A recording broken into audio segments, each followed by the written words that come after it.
interview. I was like, oh my God, he understands what it is that I'm trying to communicate. I feel like he's sitting at my dinner table talking to me. I say this all the time. He was just so open with his frustration. Yeah, and he's passionate about it. Yeah. Passionate, so open, so passionate about his frustration. I was like, I need to meet this guy. One day, I'm going to meet this guy because he's taking everything out of my mouth, like everything that I'm trying to communicate. I want to communicate with Level Up and just really putting it out there in this magazine, for everybody to see and hear and read and to understand. And so one day a guy on my team posted a picture with he and Justin. I think Justin had just won a national championship.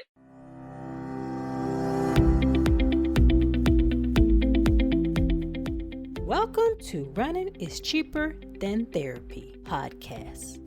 I am your host, Dr. Weta L. Brown. I inspire and promote movement.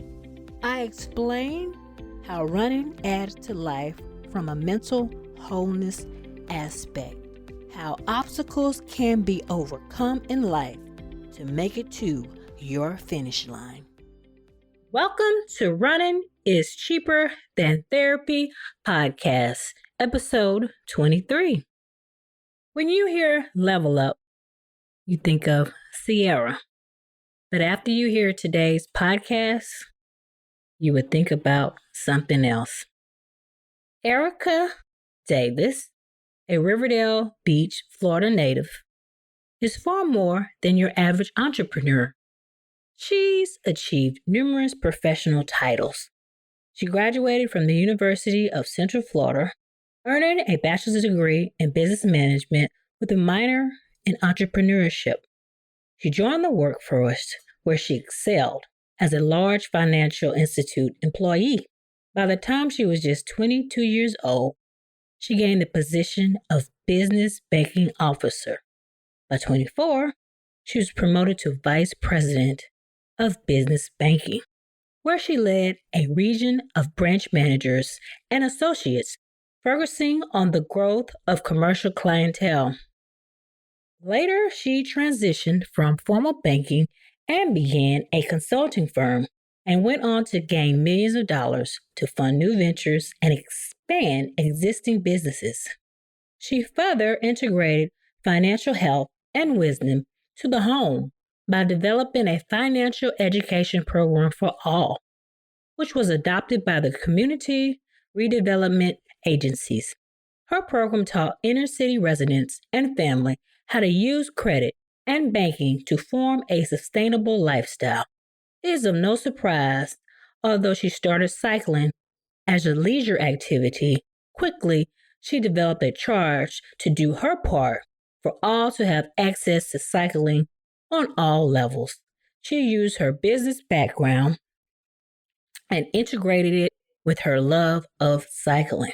The deficiency of diversity among groups and club rides, as well as organized events, caused Erica to ask hard questions, research, and conclude the sport she had loved to grow had voids in representation.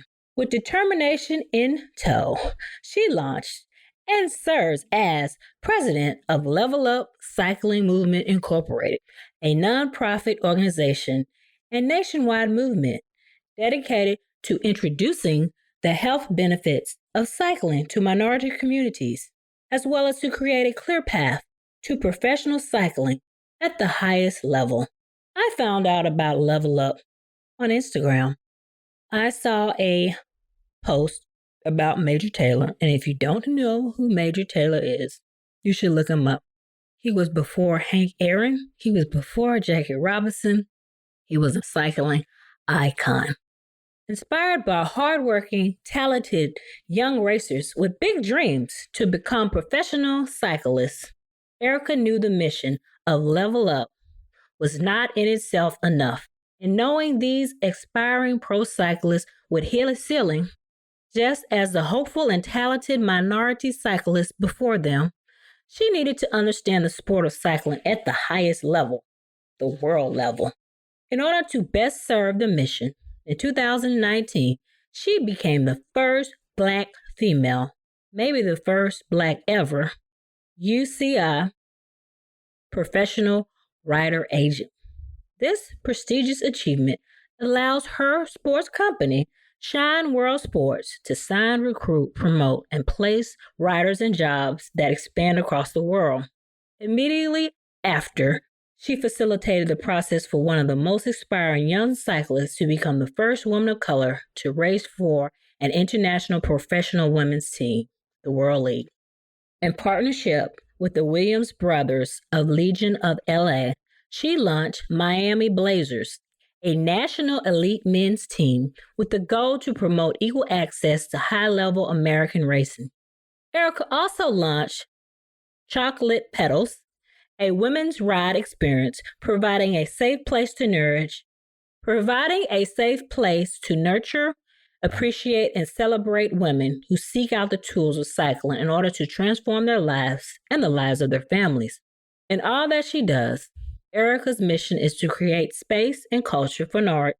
In all that she does, Erica's mission is to create space and culture for minorities in the sport of cycling. Because she understands each bike ride can save a life. She hopes to encourage not only women, but also youth of color and other minority groups as they discover their passion and take their first steps onto the path of fulfillment, gaining the happiness and success that they deserve. Please welcome Erica of Level Up Cycling. Thanks again for joining me today. You're welcome. Thank you for having me. So I was reading your bio, and you have the quite the impressive bio to be so young. Where did you get your determination and drive from? I am, and I believe it's on my bio, one of 16 kids. And my dad's first marriage, they had 12. And my mom, when that marriage was finished, he and my mom, they pen pal. I guess back in the day, they call it pen pal. They wrote letters for years.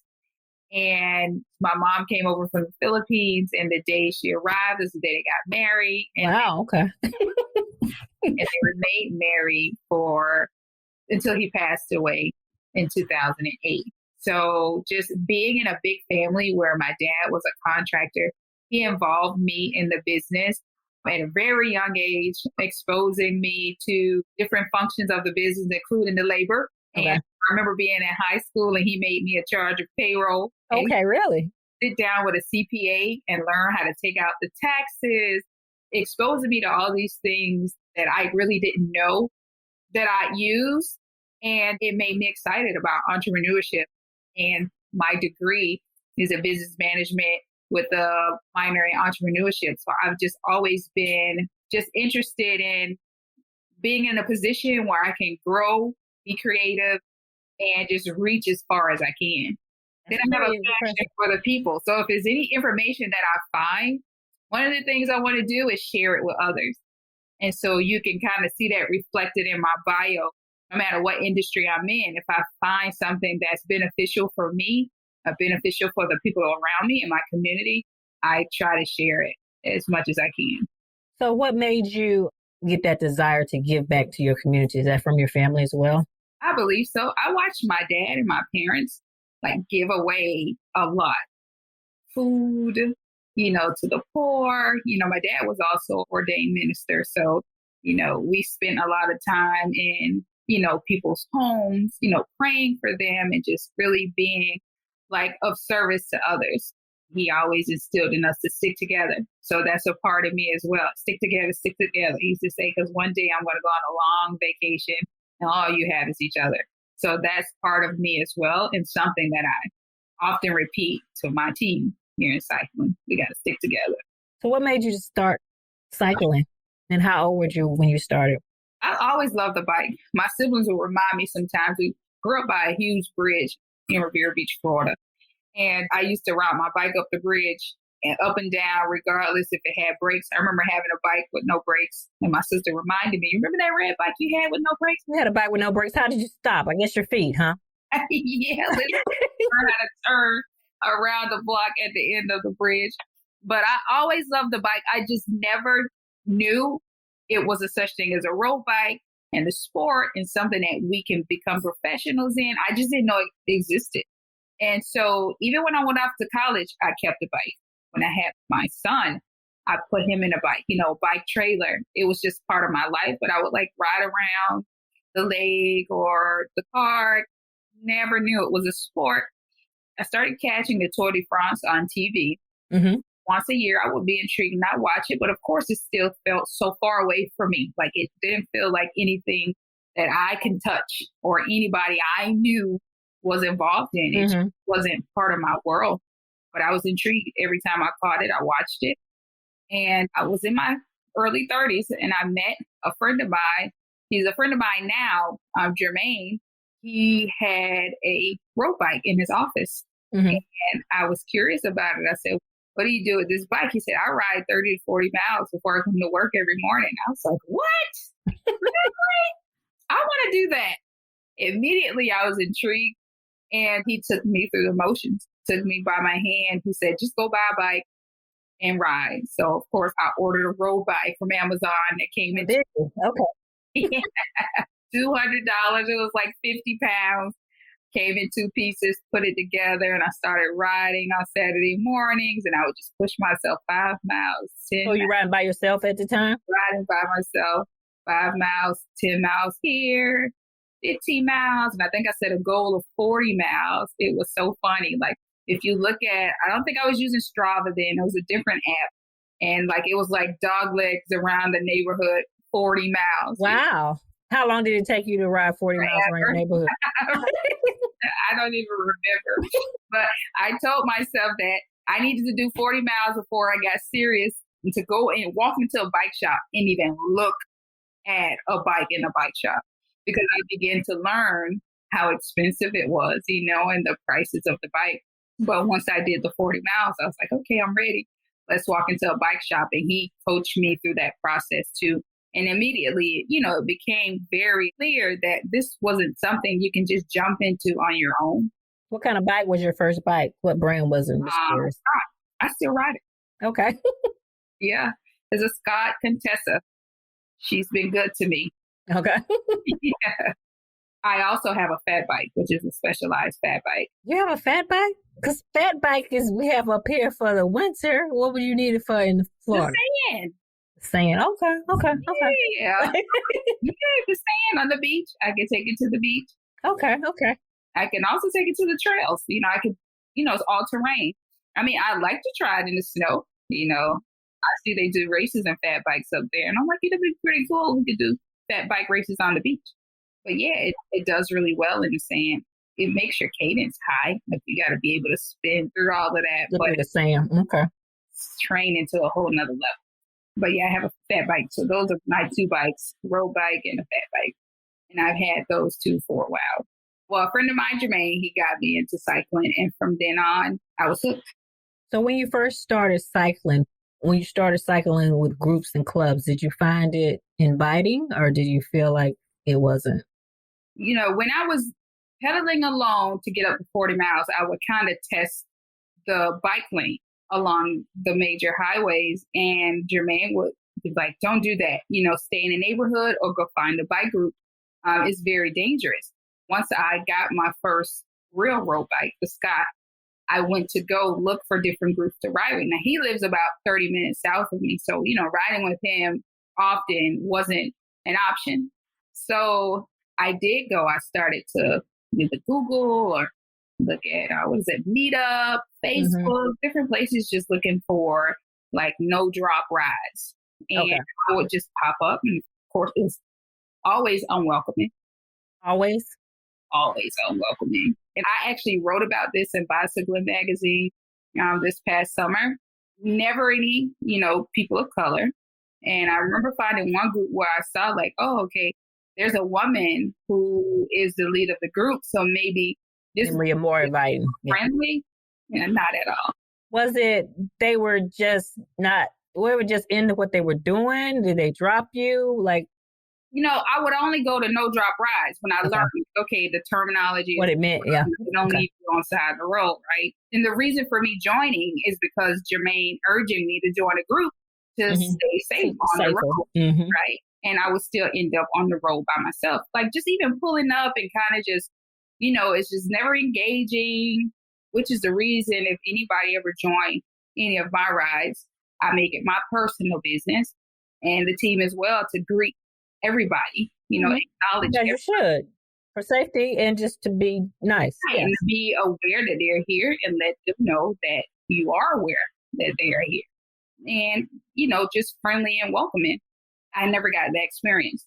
But I didn't understand, that this was like the culture, right? I didn't understand. I just knew like, all right, well, I ended up on the side of the road by myself. Did they drop you on a no drop ride? Absolutely. And just for people who may not understand the terminology, a no drop ride means they won't leave you. People cycle at different paces and sometimes they may go ahead, but they won't leave you. They have what's called a sweeper or they'll have a meet point. So you won't be out there by yourself. Drop rides, you're kind of on your own. Right. And that's advertised. So that you have, the potential to get dropped. When you advertise on a site like Meetup or Facebook that you have a ride at a certain pace and you don't drop or leave anybody, that's kind of what you show up and expect. But that wasn't what I was getting. And, because of that, that fueled me to become as strong as I can. So no matter what ride keep up. No matter what ride I show up on, good luck trying to leave me. And that was kind of a motivator for me the next 2-3 years being on the bike, So they didn't have any major tailor clubs down in South Florida in your area? No, not one. I didn't even know Major Tailor existed. I did see, they didn't even have a Black Girls Do Bike down here. They had a Black Girls Run, who I joined before getting on the bike, but no Black Girls Do Bike, no other Black bike groups. Jermaine did tell me, he said, look, Erica, I'm the only one here on bikes. And I refuse to believe that, So you look for people and you couldn't find it. I'm like, absolutely not. I refuse to believe you're the only one. So I was looking and looking and looking. I kept looking. And eventually I ended up at a bike shop. That's a Jamaican-owned bike shop. And it was a few, Caribbeans riding from there. So I did I believe my first ride there was a Thursday night ride. I ended up by myself on that ride too. It was all guys? They circled back. Okay. Yeah, majority guys. I just didn't know where I was. I got left at a light, but it's a fast ride. It wasn't a no drop ride. So, but they loop back and then come back. I just pulled to the side of the road and it's like, okay, well, they got to come back. And so, I don't know where they went. It was a few people I met that night, which are still the same guys that's part of my board and part of everything I do at Level Up. I met a few that night and they just kind of took me up under their wings. That became my cycling home. That small group of guys from different Caribbean nations. Like we kind of all mixed up Guyana, Antigua, Dominique, Trinidad, just from all different places. And so I became like the only female riding in this small group of men where I was able to be nurtured into the sport. So they kind of taught you the ropes. Absolutely. Yeah, they taught me the ropes. Did they make fun of you? I mean, in a joking way. Because whenever I'm with guys, I mean, they make fun, but it's all in fun. It's not like they chill. Like, especially when I first started, and it's like when I first ride, I showed up with this backpack, and then they were like, "Where you going?" And then they were like, "Do you feel comfortable in the pace line?" I'm like, "I don't know what that is." I just saw it. I'm like, okay, this is my schedule. I'm just gonna show up. Right.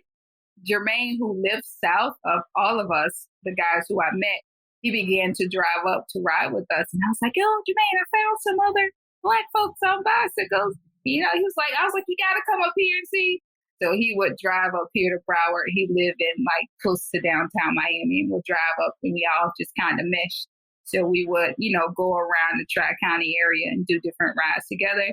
And I know a big reason I was able to kind of progress on the bike is because with them, I always knew I was safe. I knew that they wouldn't leave me no matter what ride I was on.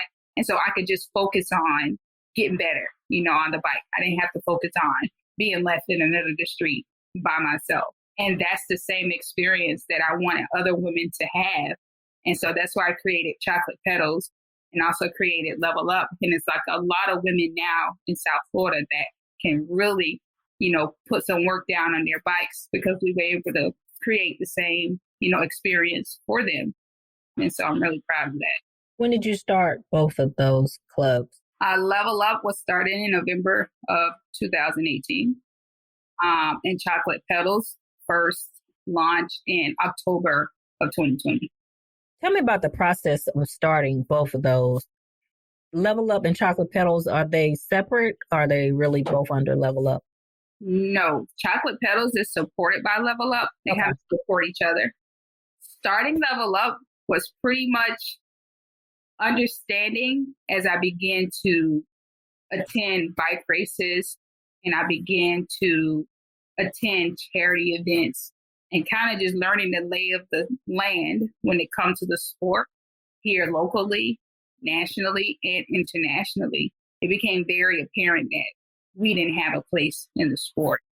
And so I began to meet young aspiring racers from different countries as well as here who were really good and talented, but they were not getting the opportunities that the others were getting. They will win these races on subpar equipment and still not have a team to go to or have no support. I sat down, I actually went to interview a few people around the area who I understood maybe had a long resume or like some experience in this space to kind of understand where was the sport, how did it get here, where do we need to go moving forward. I got some encouraging feedback. One guy told me, don't even bother, nobody's going to support it. Like nobody stick together. Everybody just want handouts. Of course, it was discouraging. Mm-hmm. But I was like, note to self, I just won't talk to him no more. Well, this is still in its embryonic stages. You got to be careful. Starting something is like having a baby. Mm-hmm. Right? So anybody saying something negative can make you feel some kind of way. That's true. That goes. Mm-hmm. Yeah. So I was like, you know what? I appreciate his feedback. That was his experience when he tried to start something 10, 15 years ago. And I appreciate that. And I'm going to keep that in mind. So I'm going to build around that, around that experience. And I just make sure I don't have like a lot of conversation with him. Thank you for depositing that knowledge. But I don't need the negativity. I understood the work was great. And I sat down with a few of the same guys who took me up under their wings. We had built a bond for putting so many miles together. We had understood the same things that was missing for us in our youth. Like we didn't have a place we can ride where we can be ourselves. Every time we did a ride, it was someone else's ride. So either we around a culture where they all speak in Spanish, and afterwards, it's everything else is not really us. Or we at an event that's like super white, it's just never something it's nothing that we have that's for us. And then when it came to the youngsters who wanted to race, it's like over and over watching them not get the opportunities to advance. And I began to ask them, how do you become pro? They couldn't answer me. And I'm like, this is bananas. Like here, football, basketball is very clear. You grade in high school, grade in college, then hopefully you get drafted to be pro. Yeah. They couldn't answer that. Like nobody. They didn't know how to get to the next level. Nobody knows. Nobody knew. Like that information just wasn't accessible to us as a whole. I couldn't pinpoint any other Black pros that they could look up to. They just want to become pros in Europe, but they don't know how to get there. There's no path. No pipeline. No pipeline. When I sat down and I had the vision for Level Up, that's why it's not called a club, because we didn't want to just put on great bike rides, right? The work was so great, in every area, from creating a community, creating opportunities, banding together to make a splash, and, to make sure that the industry know we're here, we have talent, we spend our money, we ride bikes, we enjoy bikes. So we called it a movement, Level Up Cycle Movement. And I always had the vision that we will position ourselves to be able to coach others based on what we had access to, based on what we've been able to accomplish. And so from that place, we launched the training ride for beginners. I became the first Black professional cycling agent in the world. I had to fly over to Switzerland to gain this information. Okay. Yeah. In October of 2019. with the support of, the community around me. And so with that, I signed the first Black woman pro. Also, what's her name? Tanel Campbell. Okay. Also in 2019. And so just from having that exposure and understanding how it works at the world tour level over in Switzerland and Europe was just, and learning the regulations and everything to even become an agent, it was just something that I can use to guide the young ones, to the next level. So how was that process to become an agent? How lengthy was it? What did you have to do? Well, you have to apply to become an agent. Then they do a background check. You get this huge books and you have to study. And it's a 4 or 5 hour test. You go, they do once a year, and it's very difficult. A lot of studying, I know for me, I said, I'm never going back to school. I didn't know. The commitment was like taking another few college courses. Oh, really? Was it expensive? Yes, it's expensive. It's definitely a process that is almost like you have to dig to find it out. It's like not readily, available. Like cycling, just something different, like you can't go and look up, like in the NBA and NFL, you can go look up player salaries and, income that's generated. You can't do that in cycling. Like they just have this tight knit, I don't know if it's just not regulated in a certain kind of way like we are in the States, but it's like this tight fist where this organization control everything, on the professional level. And so like the information is just not, readily available. So that was probably the hardest thing to do, is to find all of that, but also like have the gall to go over there, this unknown space. I was the only female American. And the only Black female, Black person, period. In that place. Right. So that let you know that I was the minority of the minority of the minority. And I was ready.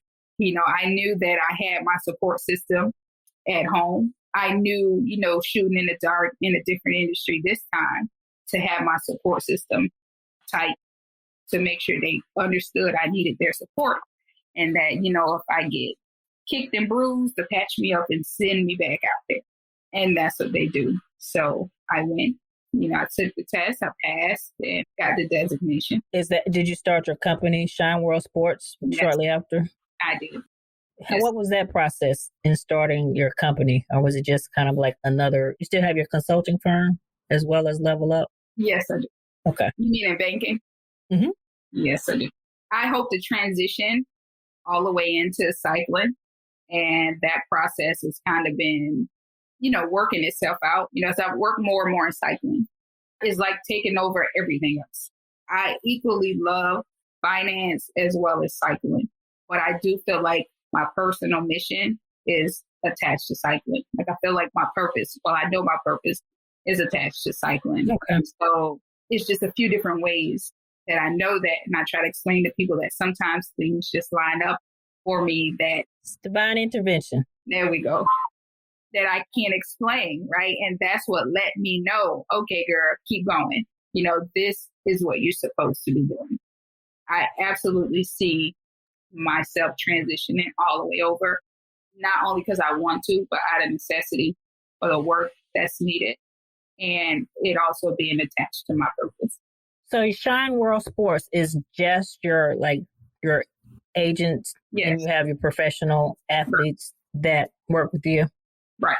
Do you have a lot of athletes presently? No, I don't. I kind of toil with that because I want to make sure I'm available and represent minority athletes. Mm-hmm. So a lot of athletes from around the world reach out to me, again, because I'm the only agent in the States.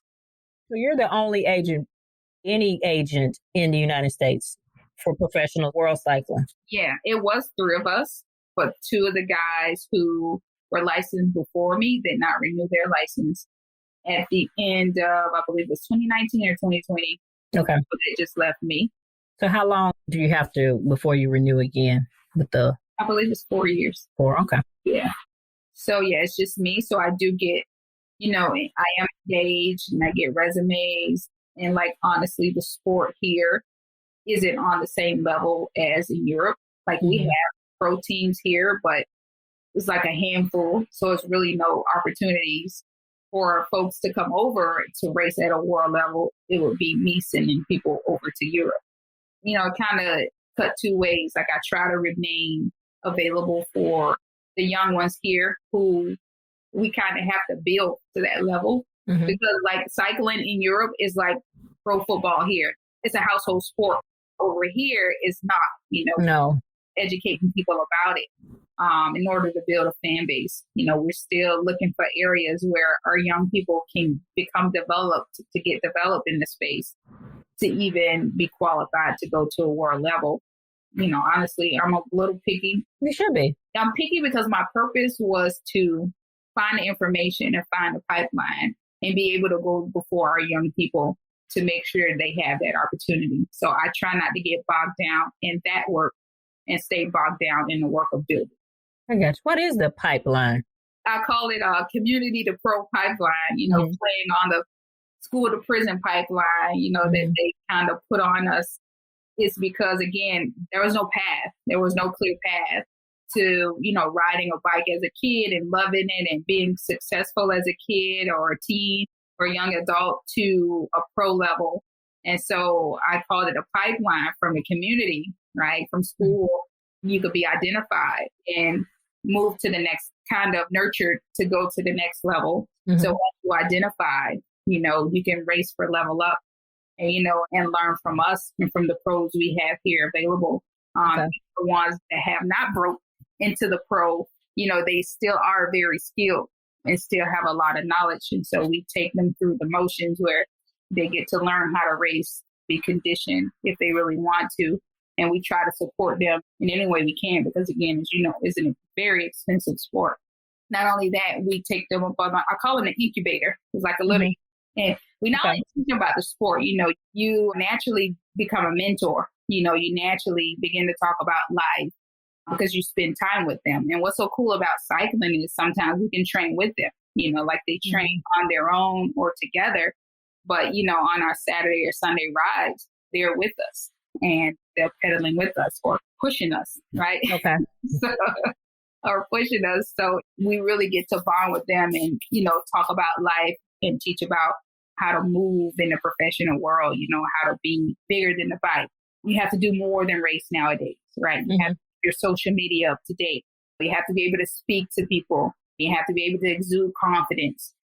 All of this, we call it an incubator, and we just take them up under our wings. And as a community, not just me, but it's a lot of other men involved here that become father figures and mentors as well for everything from bike to life. So from there, we create the pipeline. And again, I'm an agent, so I know what's required. And I have access to teams and team managers. So if there's potential there, it's conversations that being had, or make sure you watch this person, and I get to let them know, like, look, make sure you're up to date. If you have a certain update your social media with your race wins, like nobody knows what's going on unless you do this. So it's taking them from the place of beginner cyclist or aspiring racer and giving them access to other pro racers and hopefully a contract as a pro racer. So that's the community to pro pipeline. So they go from the community, you recognize they have talent, and then they join a team, and then they may join a professional team, and then they join a world team. Is that how it works? Yes, that's how it works. And do you have to win, like rank a certain number, like first, second, third, to progress to the next level? Is that how it works? So it's a few different ways it works. A few of the guys that come over from their country, like the Caribbean nation, they actually have to be like the best in their nation, even come over to the United States. So when they come over here, they have talent. They just don't have community. They don't have help. They're just over here trying to figure it out on their own. And that's kind of where we come in and take them up on our wings and let them know that we're going to do whatever we can to get them to the next level. And so either end up, all of them race for level up, right? Level up is almost like their way of giving back. So we have all these guys from different nations and from the States. We take them to a race like we did this past weekend. They race together, and that does a few things. It allows us to make everyone else know that we're here. right? Okay. That here we go. Here's a group of minorities. No matter where we're from, we're racing together. We're here together. We're supporting each other. So it makes our presence known.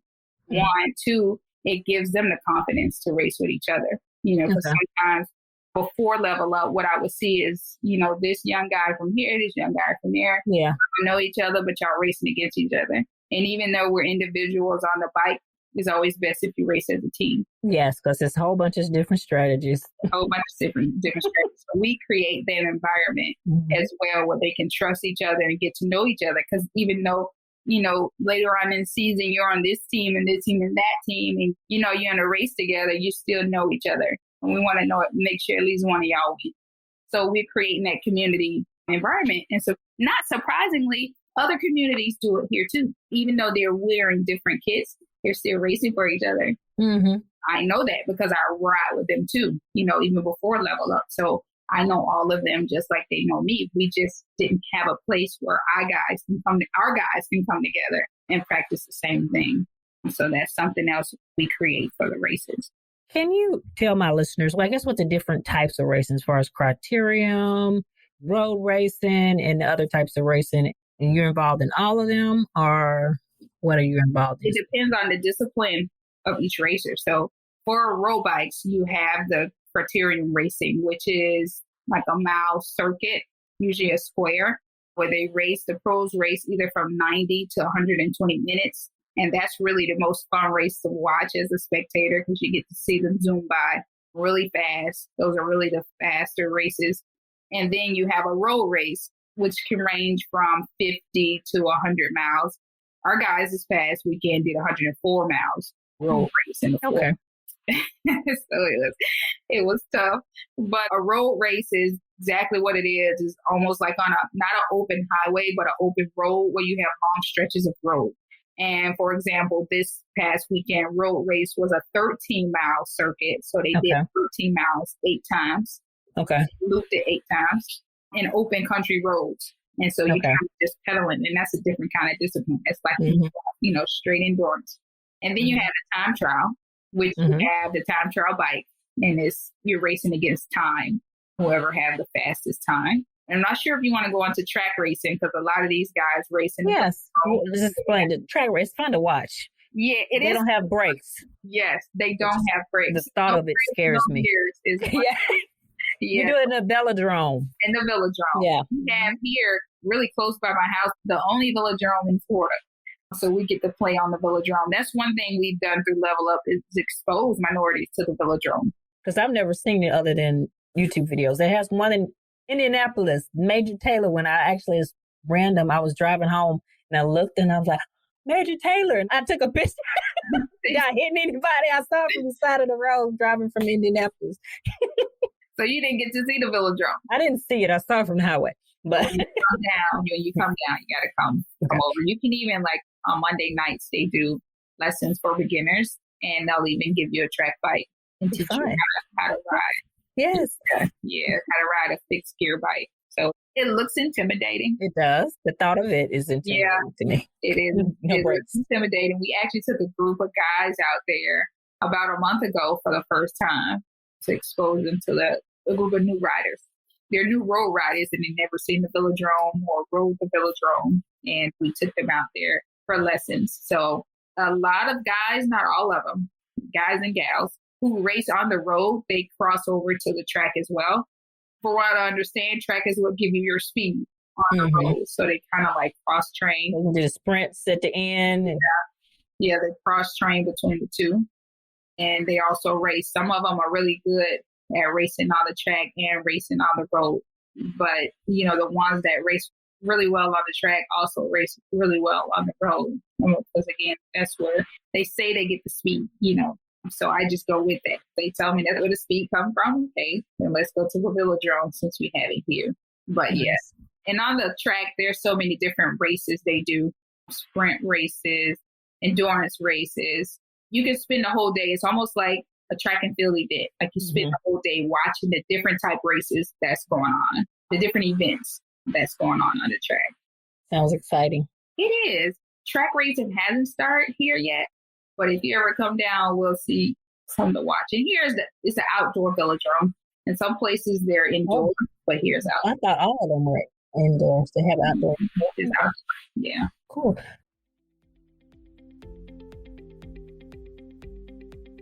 Season 2, I will start a new series called Ask the Doc. If you have questions related to musculoskeletal injuries or musculoskeletal health, please send me a voicemail. Go to my website at www.weouilove.com. Click on the tab Voicemail, leave your voicemail, and select messages will be aired and answered on the segment. Now back to the episode. So how did you form your partnership with the Williams brothers, Justin, Corey, with the LA? It was like a really small world. I had a different sponsor at the time, which is a car dealership, and a guy who was on the cycling team also worked car dealership. He posted a picture in the chat. I was already a fan of Justin's, and I think he had just did a bicycling magazine where he was on the cover. Actually, I follow Corey on YouTube, so I would watch his videos, but I didn't know Justin existed. It's funny because I tell him that all the time. I didn't know Justin existed. I just liked the cool videos that Corey was posting, I guess, from his races, and he was racing for a different team, Team Elevate, and Justin was racing solo on no team. But I would watch all of Corey's videos. But a guy on my team then posted a picture with he and Justin. And I was like, oh, that's okay. And I looked him up and I was like, okay, this guy's brother. And I kind of put two and two together, saw the magazine, read about him. And just reading in this magazine, his interview, I was like, oh my God, he understands what it is that I'm trying to communicate. Mm-hmm. I feel like he's sitting at my dinner table talking to me. I say this all the time. He was just so open with his frustration. Yeah, and he's passionate about it. Yeah. Passionate, so open, so passionate about his frustration. I was like, I need to meet this guy. One day, I'm going to meet this guy because he's taking everything out of my mouth, like everything that I'm trying to communicate. I want to communicate with Level Up and just really putting it out there in this magazine, for everybody to see and hear and read and to understand. And so one day, a guy on my team posted a picture with he and Justin. I think Justin had just won a national championship. And I was like, how do you know him? He was like, I'm friends with his dad. So I guess he did like his... Yeah, his dad was an amateur racer. Yeah. He attended, I guess, like Justin had like a party for winning the national championship. And I was like, do you mind asking him if he'll come ride with us sometime in Miami? He was like, sure, I asked him. So he asked him and he was like, yeah, he's interested in coming down. I said, can you give me his number, please? So I said, ask him if it's okay if I get his number. He was like, yeah, he said it's fine. So he gave me his number and I just started, sending him messages on WhatsApp and we just started talking. I was like, look, it's a community of us here. We have a lot of respect for you. We're fans. You should come down and kind of just meet us so we can support you and, you can learn who we are. Because I understood then there's no community at large at that point for him. I know he came up in the major tailors in LA, but still like, because of his frustration, if there were more support backing him from his community, like the corporations would have to listen to him, right? Because now he has more influence. So he agreed and he came down. We chit-chatted for a few months. We flew him down at our very first, I called it Rep Your Set. It was Level Up's very first event. It was a weekend event. He came down. We self-financed at the same time, launching Level Up and bringing Justin down. And inviting all the clubs out to this event to meet him, to give them access to him, whatever knowledge he had so he could share with everybody. And that's why I named it Rep Your Set, because I wanted the other clubs to come, bring their tent, bring your riders, we're not trying to take your riders. We're not trying to take anything from you. We're just trying to bring the community together. Come meet this guy, let's support him. Let's support each other. Just trying to bring like a new community, a new community, together. Like we put our personal money together, to make this happen. And he came down and we had him for a weekend. And ever since then, like when he and I met, I remember being nervous. I asked one of the guys, you're like, what am I supposed to talk to a racer about? Yeah, it's like, it's Justin Williams. Like, talk to him about, what do you think? He was like, bicycles. I was like, oh, okay, I can do that. I was like, okay, I can do that. And so I picked him up from the airport and we were like best friends since then. It was like, just talking bicycles, and ever since then it was like, like a brother-sister relationship. It was, like I said, some of those things you can't explain how and why it happened. Mm-hmm. It just, like you said, it was like divine intervention. We have the same mission. We have similar missions. We have similar, our birthdays are a few days away, When is your birthday? I'm May 19th, and I believe he's like the 23rd or 26th. Okay. So we usually, like last year, we did a birthday Zwift ride together. Okay. Yeah, and invited people. So that was pretty cool. So we have like a lot of certain parts of our personality and our passion is very similar. So we just connected from there. That's awesome. Yeah. So what support or what the partnership, what does it entail other than he comes down? Does he help sponsor or how does the partnership work with the... No, like I, from the beginning, offer like a lot of, I guess, like mentorship on the business side of things mm-hmm. and kind of help him organize what, his business should look like. Just a lot of my background from structuring businesses mm-hmm. from banking. So it's been like give and take. Like I would mentor him on that and then he would mentor me on the racing piece or level up and just exposing me to different things that... So you can get your goals and your... Because he's basically done it. So you want to kind of replicate it so others can do it. Absolutely. So it's like I'm the community arm of him, right? Like he's so busy racing and like focus on that part of, racing is really a niche part of the sport. But then you got the regular riders like myself who just love the bike. Is 30 times more of us than our racers. Yes. Right? Oh, yes. 100 times. And so I get to be that connection to make sure he always stay connected to the community while he's busy being the best he can racing. Okay. And in turn, I get to pass the knowledge along to the young racers here and give them access to him. Got a role model in Justin Williams. Right. Yes. Not only just they can admire him, from a distance, they can have access to him. Mm-hmm. And ask him. He talked to them about nutrition and all the things racing, and give them insight and just thoughts on what team they should join or which team is good for them. Just that access and that guidance that we just didn't have before. So that's really what the driving factor is. And if different projects come up, like Pedal with the Pros or a certain race that come up, I'll ask him to join me for it or, we'll just connect, like that.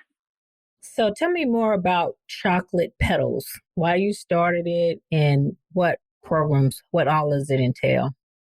ChocLIT Pedals was started because I was told, we since COVID, we've done about over 400 lessons for beginning cyclists.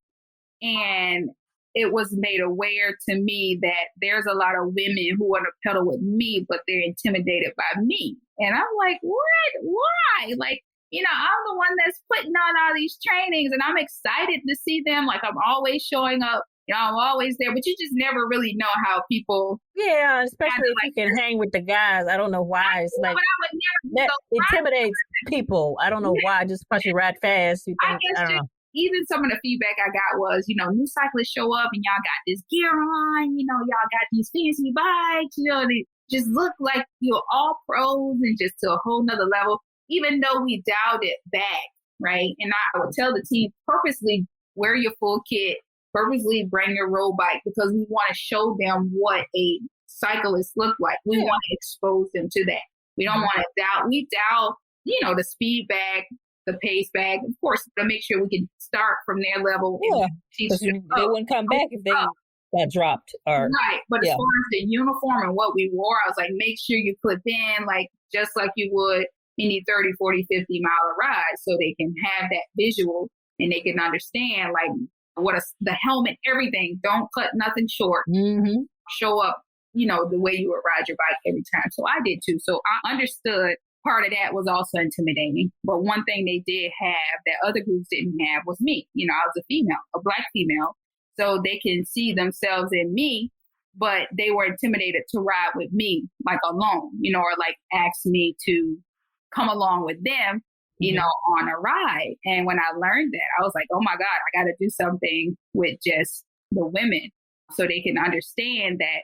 And then also some of them were intimidated to ride with the guys, right? So that was part of it too. Like, I know she's here, but she can keep up. Right. And these guys are here. And so when I began to kind of put fillers out there and have conversations about a women's own ride, it was like, yeah, we'll love to do it. But can you help us like get to that point to do 30 miles or to do a pace line? And so we began training, like really focusing on the women. And so I said, okay, well, we're going to do a women's specific event, something that's just for us. No men riding. We're going to have massages afterwards, flowers, like it's going to be all tailored towards everything that we like as a woman. And that has such a huge response. I put myself out there as the host and it slowed the pace down. It was a 30 mile, but it was still, I understood it was a lot of women was training to get up to that point, to do the 50K and also to just come out and learn a double pace line, even though we would do it in training. Some women either far away, 2 hours away, saw the information on social and came down. But because we were training new cyclists for all this time, we could kind of either eyeball them or, take care of them on the road, make sure they complete the ride. So I wasn't too pressed about that, but I was pressed about having too many women where we can't keep all of them safe. Mm-hmm. So I put the flyer out there, created ChocLIT Pedals just came to me. Like, okay, I was like, should I put ChocLIT Pedals? Should I? I was like, I want to communicate that this is for us sisters, right? Mm-hmm. But I don't want to, ChocLIT Pedals should kind of let you know what we're getting at without me having to put imagery, mm-hmm. Black women on bikes, right? So I just came up with the name, ChocLIT Pedals. They kind of put it out there like, this is for us. It's for all women, but it's particularly for my sisters. I see y'all out here training, trying to get better. And I just want to create space, not only space for culture in the sport, which I know is missing because I've been here for a long time, but we can feel and become nurtured by each other, cheer for each other and push each other and feel safe. And the first time I did it was in October. I had to cut it off at 50 women. I honestly thought that I would probably have 20 most. Mm-hmm. But when the RSVPs kept coming in, it's like, oh my God, I need to get more SAG. Like, oh my God, I need to get more support. And I was like, I got to cut it off at 50 because I just don't know if I can keep this many women safe, mm-hmm. And in a pace line and make sure, mm-hmm. we all stay together. So I cut it off at 50 and we had like 3 SAGs. I made sure at the first I was like, the men, you're not invited. Like, don't even come. But then when I do the SAG, did you let them when I got up to 50, I wanted to do everything honestly in my mind, and they were like, Erica, no, you're going to need our support in some way. And I was like, no, we got it. I said, we be in the street anyway without y'all. Like, what do you mean? No, we got it. And then when I realized it was 50 women and I had to cut the RSVP off, I was like, okay, guys, I need about 5 or 6 of y'all to trail us, right? Mm-hmm. To trail us. So we had 3 SAGs. We had support of the local bike shop. Well, it was also a SAG. And we had some men from the team. I think it was like 6 or 7 of them. And the women, they awesome, like kept that double pace line tight. We slowed it down a bit. We had a headwind. Here we have a lot of wind. We had we had a headwind on one long stretch. So what I would do is stay to the front and like slow it down, but I would also go back and also the young lady who was in the front with me who had grown pretty strong for her to go back. And I placed women who were also experienced from the team. Like I placed them in different parts of so they can help. Yeah, and then make sure they keep a lookout. Some in the back, some in the middle, some in the front. And man, that ride, like I was on a high from that ride for a whole week. It was like the perfect ride. And even the men was like, why we can't do this? Why we can't have such a perfect, like those women like stayed there. They did everything. I was like, yeah, because there's no egos involved. You know, you guys get egos. Yeah, I didn't want to brace. Yeah. And we taught them something too. You know, like the men, they were like, how the heck y'all pull this off? And we can. I was like, because women, I learned, are just more students of the sport. Like, we want to learn how to do this like that, how to do this the right way, how to get better here. And we implement it, right? Versus the men, they kind of just want to beat whoever hurt their ego, or they want faster wheels, and they want this guy the flashy this. Right. They're not really studying the sport and studying, you know, everything that they need to do. Versus women, the women are doing it, and we see the results firsthand. So after I did the first ChocLIT Pedals, every woman who completed a ride got flowers. And nice. Yeah. We had a guy there giving away free stretches.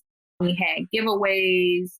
When Pearly Zumi gave us like 30 gloves to give away, pink glove, you know, just like all women thing. Okay. And it was such a huge success. Like, I was just high off that event. When will you have it again? I had it in January this year. Okay. And then I'm going to have it again in May. And it's looking like May 23rd. Okay. May 23rd. Okay. Sunday. It's looking like May 23rd. You know, if it changed, it would be probably early May before Mother's Day. I'm hoping for May 23rd. And you have another big event in December. Tell my listeners about that. It's called Pedal with the Pros, and that's actually Level Up's staple event. And this is an event where we bring the pros down, like Justin, Rasan, and a few others. We bring together the aspiring pros, and we bring them into the community where you can really rub shoulders with them. The kids can see them in their racing machines. You know, their bikes look so different from ours. You see them in the races, but when you see them up close, it's just like, what is that? Like, this look like a spaceship, you know? This is stuff. And just really bringing the pros to the community where the kids and even adults can have access to them. Ask them whatever they want to. You know, they're in the crowd mixing it up. The kids can aspire to it. You know, you can see their medals, again, see how they're dressed, and ask them whatever and talk to them. And so this past December was, because of COVID, was kind of structured like 4 events in one. We did a bike giveaway because it was so close to Christmas. We did a 50 miler, which was the fast ride with the pros. Then we had the 30 miler. It was like a 35, like a 50K, a 35 miler. And then we had the community ride, which is for all bikes, even kids. My daughter's 10 and she did that ride.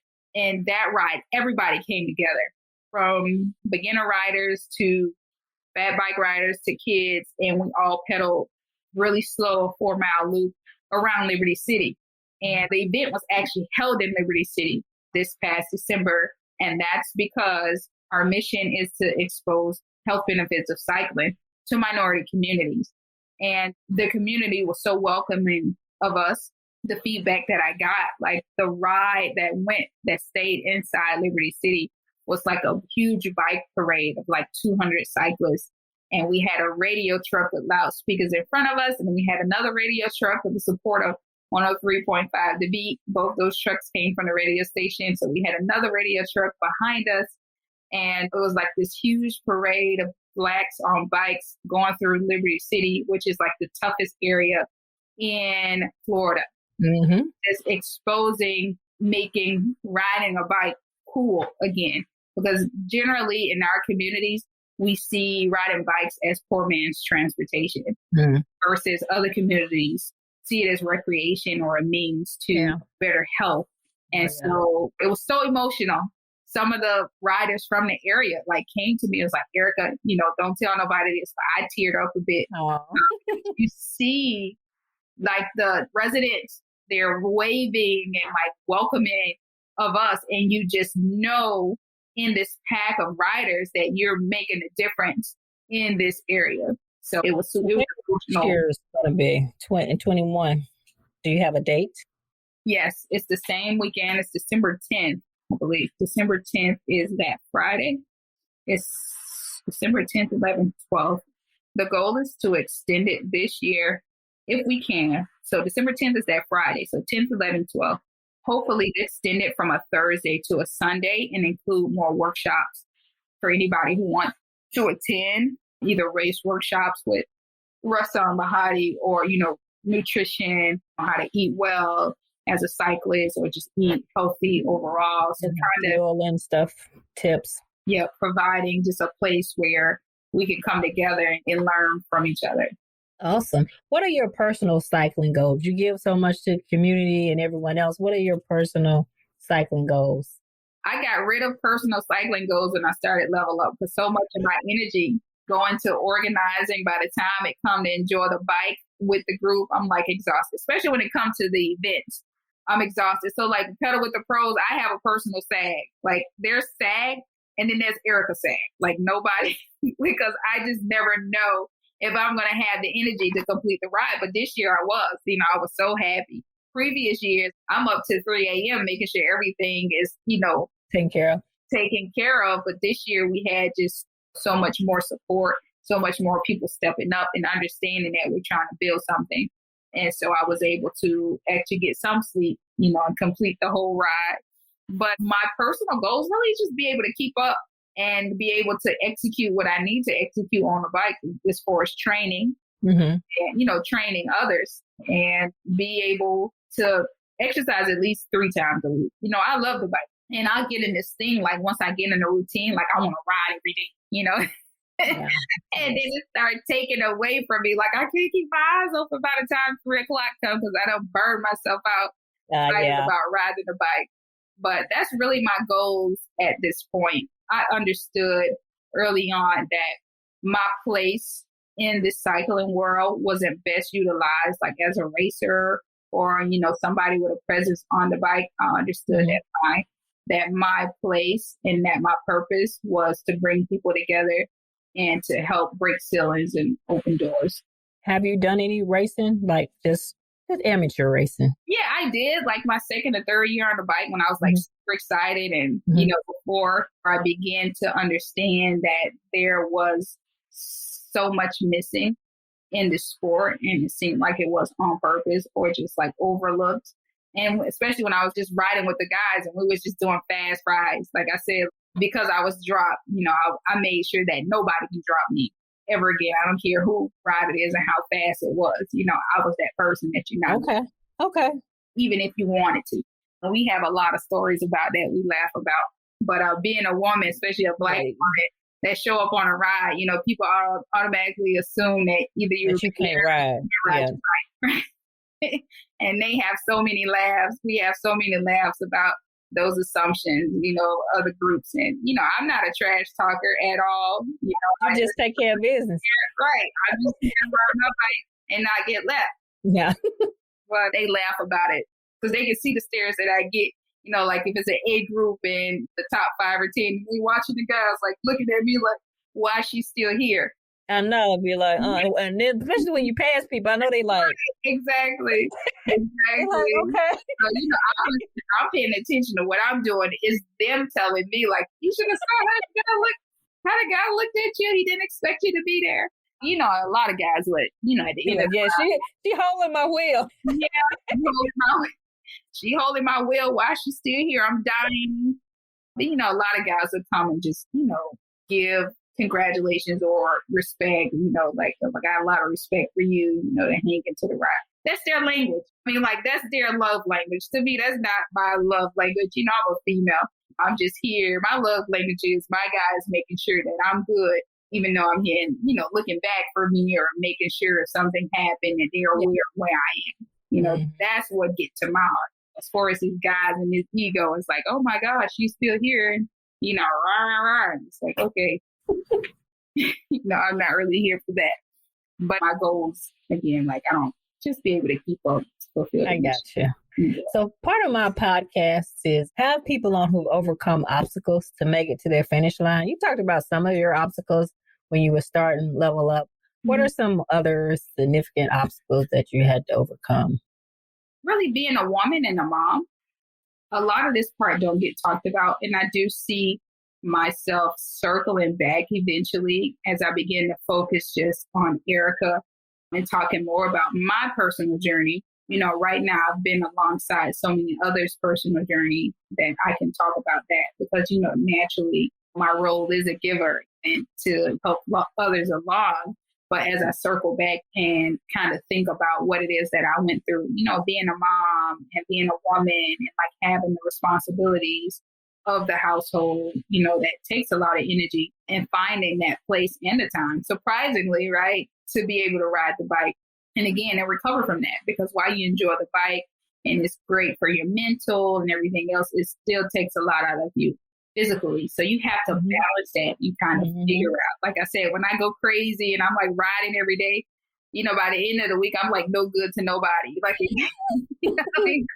including myself, and I'm like eating everything under the sun, just on a totally different routine that I wouldn't be in if I was kind of just, riding 2 days or 3 days a week, for just fitness sake or peace of mind sake, I don't know.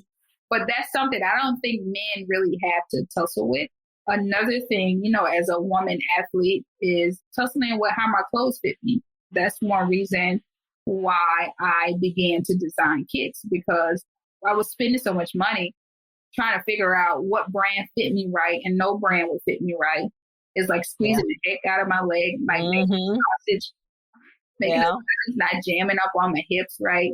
If I find something that fit right, then it's ugly, so I like resorted to wearing all black. Like if you look at any of my pictures from beginning riding, like all black. Like if I could find something that's majority black, give it to me, because everything else here is ugly. Like it's not my style. It doesn't speak to me. It's crazy expensive, and it's not even made for my body type. So yeah, that's something else that I think some of our men struggle with, like our bigger guys tussle with, but I do understand that some brands are beginning to take that in consideration. I did find that Colombian branded kits are a little bit more friendly to us because, the women there also like curvy. They're big into cycling as well. So I try if I can. Right now, Level Up kits are made by a Colombian brand because if it don't fit me right, I don't want it. Like I'm not blame you because it's expensive. Right. Kits are not cheap. Expensive, right? And I know if it don't fit me right, it's not gonna fit the women I represent right either. Whether they know the difference, because if they knew, they don't really know, like this is supposed to fit a certain way, until they kind of get into it. But now you're like $1,000 in a hole because bought 2 or 3 kits, right? So that's something I'm like super particular about.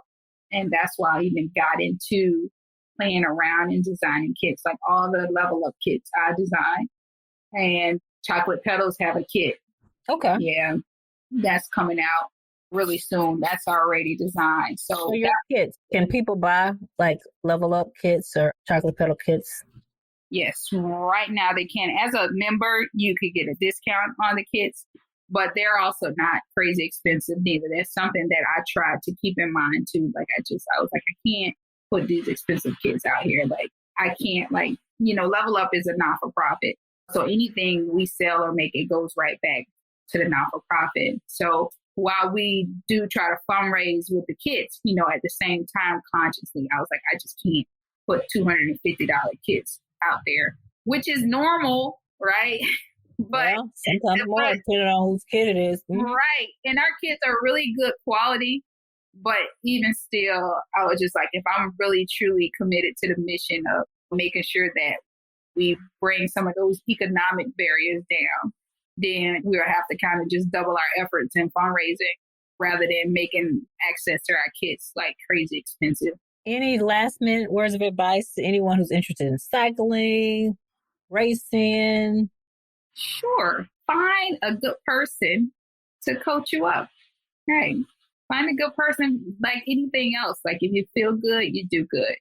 Make sure it's somebody that's positive, right? Because one thing that I've seen in cycling is that you can end up with a group of people or with somebody that's kind of cycling for different reasons than you. They could be cycling just to look good on a bike or because they can afford a $10,000 bike and $500 kits and not really in it, for the camaraderie or to encourage other people. So make sure you align yourself with people that have similar goals as you if you want to get on a bike or run or any sport. And I feel like that's the recipe to longevity in cycling, is finding a group of people who share the same passion as you, the same goals as you, and will be those people that come along in the journey with you.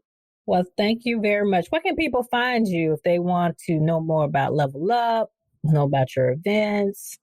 LevelUpCyclingMovement.com is Level Up's website, and our events are there, as well as that's the site we sell our kits on, as well as our memberships. And you can find me on Instagram at _Erica L, one word. And Level Up is also on Instagram at LevelUp_cycling movement. So your membership, is that just for people in the area, or you can be a member if you live somewhere else? What happens is a lot is because we're year-round cycling area, it's so many people that travel down and want to connect with us. So our membership is open nationwide. And so you get to come down and also have the discounts on the merchandise for when you come down and pedal with us, or if you want to wear it in your area. Also, it gives you, it's the starting process of having access to us if you want to spin off your own club. We mentor other club leaders in their areas. So you notice we had a club with us who came to race with us. And so we were able to teach their racers about racing. So it really just lets us know that you're bought into the movement and that we can openly share and you understand the building that we're trying to do. So that's what a membership does, really, for us. Okay. Yeah. Well, thanks again. It was so nice talking to you. Thanks for having me. That wraps up this episode of Running is Cheaper Than Therapy podcast. Thank you for tuning in. If you already haven't, please download Running is Cheaper Than Therapy podcast on Apple, Spotify, or however you listen to your favorite podcast.